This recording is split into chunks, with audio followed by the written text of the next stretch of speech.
because of COVID, we're here a little later, you know, it's supposed to be so Scott, I think because of COVID rules, you might still have some eligibility. Have to look into that. Good evening, guys.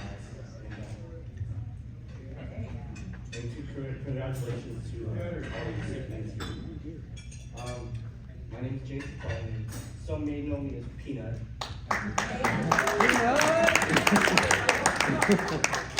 I met Manson in 1994 when I went to Orange Coast College. And I don't really want to talk about myself, but I got to put it in context.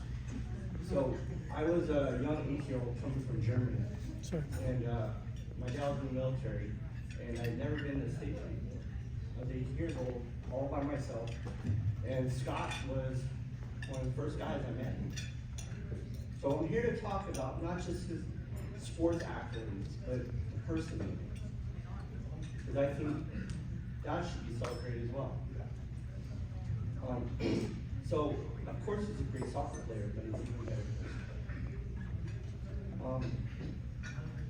So, it's exceptional to be recognized to a sport you love, especially the one that allows you to leave a legacy. So it's the final result of his dedication and zealous for soccer. This is not a minor accomplishment, Scott. This is a huge deal. And I know you're aware of this. So, to the Whittier College Purple and Gold Hall of Fame, I want to say, you got it right.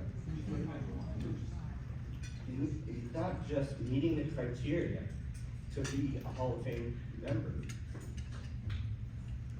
but you also select an individual that has continued and does continue to uphold the ideals of Whittier College. Whittier College wants to equip those to be active citizens and effective communicators that embrace diversity and act with integrity. And Scott, you have and you always do meet those expectations. He's a high school teacher. He coaches high school soccer. He teaches history and social sciences. He loves the arts, all kinds, music, books, street arts, anything that is unique and calls for social change. He's also a board member of the Coastal Conservation Association, the Orange County chapter. So his accolades are up there as a person that undoubtedly excelled in his sport. But Whittier College and all of you out here and everybody that had to do with Scott, he's a good person, good man. So I want to announce Scott Manson.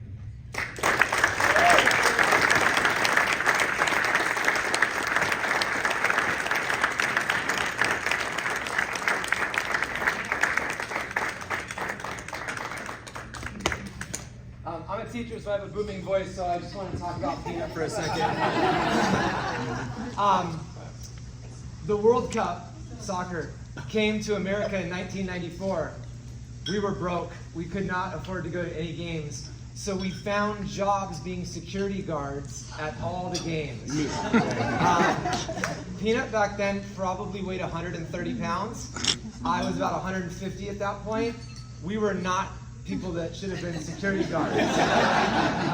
In fact, we got special jobs like being guards to like very famous people at the games. We watched every game in California, and we did not do any guarding. We watched every game. When we left the Rose Bowl, every night there was an Adidas booth, and they had a poster on the wall that was this really cool '94 World Cup, Alexi Lawless. We asked the guy if we could buy it every day, but it was promotional. and he said, sorry, it's not for sale. We did that for every single game, even in the final, which we got to watch, and they wouldn't sell it to us. I finally tracked down one of these posters, and thank you for being my friend.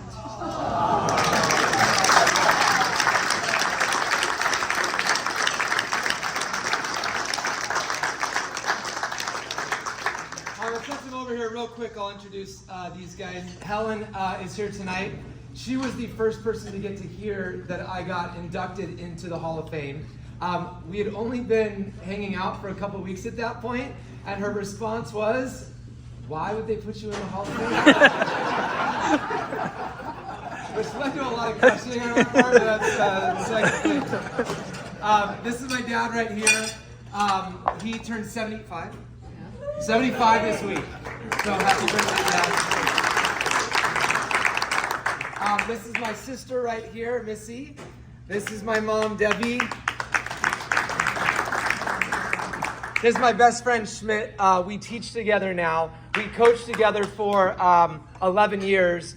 We still coach together now. We still play together, all that kind of stuff. And this is his amazing wife, Joy. He and I have done several banquets together where, because at the end of the season you have to have a banquet. We don't like public speaking. And so I think he's only here tonight because he has to watch me sweat it out, and he gets to sit here and do nothing. And of course, my awesome teammates. Oh, he's filming. Yeah. That's his job. My awesome teammates, Eric Groby, famous for Club Groby while he was at Whittier College. And you guys just met Peanut, so thanks for being here, guys.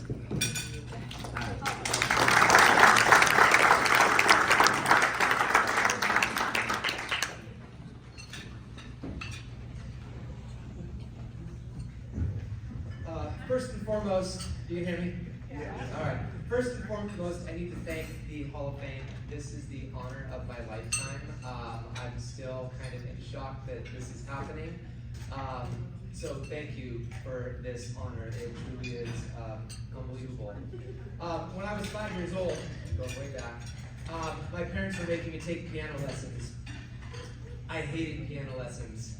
And one day after dinner, I told my parents we needed to have a serious talk, and that my brother and sister needed to be kicked out of the dinner table.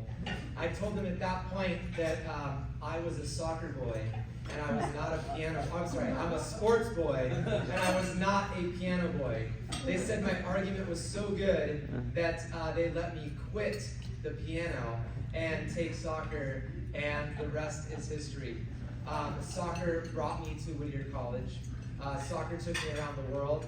It gave me all of my friends, and it even brought me here tonight. Mom, Dad, I think we made a good choice.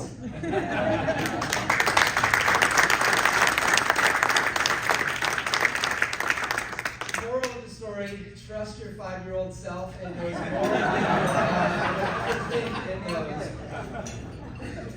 And since we're talking about my parents right now, I need to thank them for this honor. Thank you for all the cleats we couldn't afford. Thank you for all the rides to practices. Thank you for all the rides to all the games. I always tell people that I won the parent lotto, and I believe that. This Hall of Fame is as much yours as it is mine. This is a family award. Thank you, guys.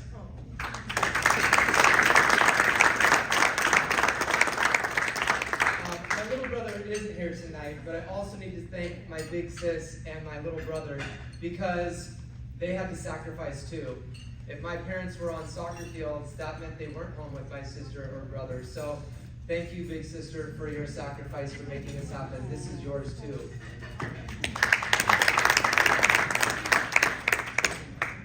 When I came to Whittier College, we just tried to do the math, it was like 25 plus years ago. And I took the tour on my recruiting trip. I got to the end of it and I wasn't all that impressed. And I wasn't sure I was choosing Whittier. Pat Noyes, who had just become the coach, met me at the end of the tour. And he said, before you go home, I want to show you one place. And he took me to the Hall of Fame. And he walked me over to a plaque and he said, there is only one male soccer player in the Hall of Fame. and his name was Orlando Brennis. And funny enough, I had just played against him a month before. He was the coach on the team, East LA College. You played against him too. And I saw that, and it was a sign.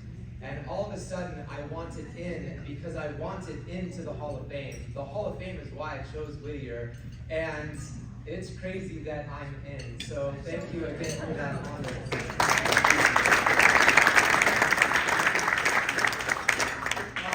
My coach for those years there could not be here tonight, and but I do want to thank him.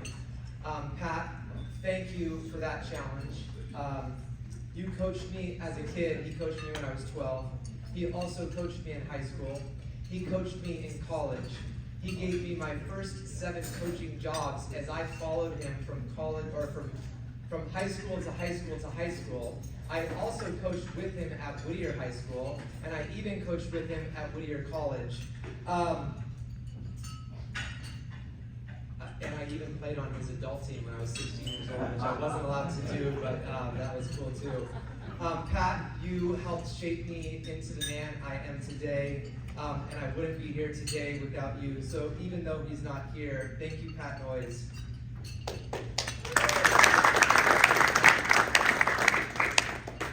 Whittier College gave me everything I am today. I was a history major. I teach history today. I played soccer. I still play soccer today, but I coach soccer today. I coached at Whittier College. I also coach soccer today. I got my credential from Whittier College. I'm a teacher today. It gave me everything I am today. So it's pretty amazing that Whittier did this for me. But most importantly, the biggest people I want to thank were my teammates. My teammates taught me and gave me the most lessons that I needed to grow up as a man. I wasn't always the best teammate. These 2 guys over here can tell you about my competitive side. It's infamous in some of the wrong ways. I also wasn't the greatest leader, and I had to learn by failing. And my teammates allowed me to fail. Groby, I'm most proud that you were here tonight of all my teammates. Whenever I failed as a player, you were the one that talked to me afterwards at practice and at games. Whenever I failed as your leader, you were the one that took me aside afterward. I remember all of those talks. I remember everything you said to me. You made me a better person, a better soccer player, a better team captain, and I'm a better person today because of you and because of those words. So thank you, Eric Robian.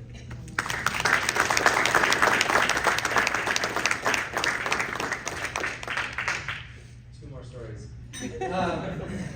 So Mr. Cross also couldn't be here tonight.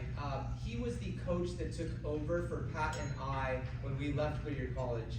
And crazy enough, the soccer world is a small world, but Cross and I got hired at Lakewood High School at the same time. And it took a minute or 2 for us to realize that we had a similar past. In fact, he coached all the people that I recruited. So he had all the stories. I recruited what's called the British invasion of Whittier College, and he got to coach all of those people. So we shared all of those stories. So I ended up coaching under Cross at Lakewood High School, and for 1 year before I kind of took over the girls program. And as a young coach, I thought I knew everything, confident, brash, all that kind of stuff. But Cross had some lessons for me. And the big takeaway that he taught me, that we are not coaching for wins and losses. We are coaching to raise young men and women. It took me a couple years to adopt that philosophy into my coaching style. But when I did, I became a better coach, and my players were better people for it. So even though Cross isn't here, thank you, Mr. Cross, for those lessons. And he's a big part of why I'm here tonight. So thank you, Mr. Cross.